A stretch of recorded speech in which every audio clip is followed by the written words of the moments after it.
Thank you for stopping by. I'm going to read this story called The Tooth Fairy. Once upon a time, there was a clever little pig named Peppa. She was very proud of her teeth. Peppa and her brother George knew how to take care of their teeth. They brushed them every morning and every evening. Grunt, grunt, brush, brush. Peppa and George loved playing dentist. Peppa would pretend to be the dentist and George would be her assistant. George's toy dinosaur was the patient. "What lovely clean teeth you have, Mr. Dinosaur," Peppa smiled. "Grrr," said George. One day after playing their dentist game, Peppa and George were eating their dinner. Suddenly, something fell onto Peppa's plate. Clatter, clatter. It made Peppa jump. "What's that?" she asked. "Ho, ho, it's a tooth," Daddy Pig laughed. "But where is it from?" asked Peppa.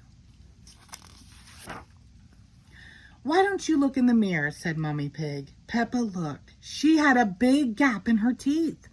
"Oh no," Peppa cried. "Do we need to go see Dr. Elephant?" "Ho, ho, ho, no," said Mummy Pig. "It's just a baby tooth. It's meant to fall out." "A baby tooth? What's that?" asked Peppa.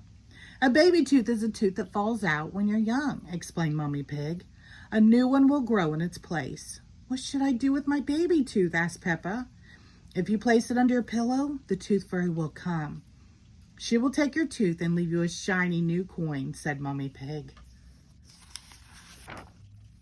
That evening, while Peppa watched television with her family, she kept thinking about the tooth fairy. "When I grow up, I want to be a tooth fairy," said Peppa. Daddy Pig chuckled. "What about you, George?" asked Daddy. George pointed at his dinosaur. "Dinosaur," he growled. "Hee, hee, hee." "Come on, George," shouted Peppa. "We don't want to miss the tooth fairy." They both ran up the stairs to get ready for bed. "What are you doing, Peppa?" asked Daddy Pig. Peppa was carefully brushing her baby tooth. "I want it to be nice and clean for the tooth fairy," said Peppa. Snort, snort.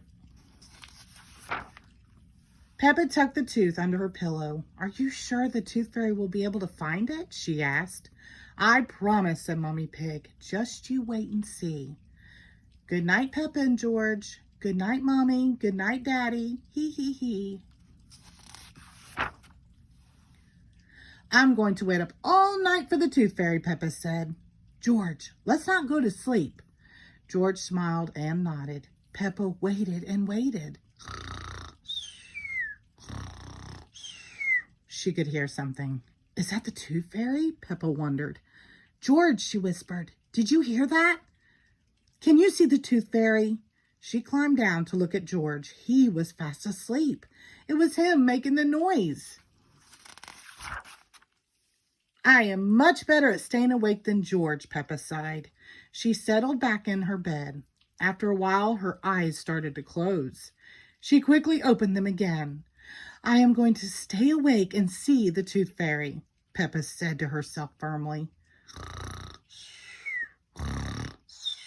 But soon she was asleep.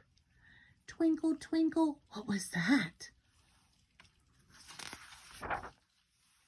It was the tooth fairy. "Hello, Peppa," she whispered. "Would you like a coin in exchange for your tooth?" The tooth fairy gently took Peppa's tooth out from under the pillow and put a shiny coin in its place. "What a lovely clean tooth," the fairy said. "Thank you very much." Flutter, flutter, flutter. The next morning, Peppa found the shiny coin under her pillow. "Mommy, the tooth fairy did come after all," she shouted, jumping up and down. "Oh, I wish I had seen the tooth fairy," Peppa sighed. "Next time, I'm definitely going to stay awake all night." Snort, hee hee. The end. Thank you.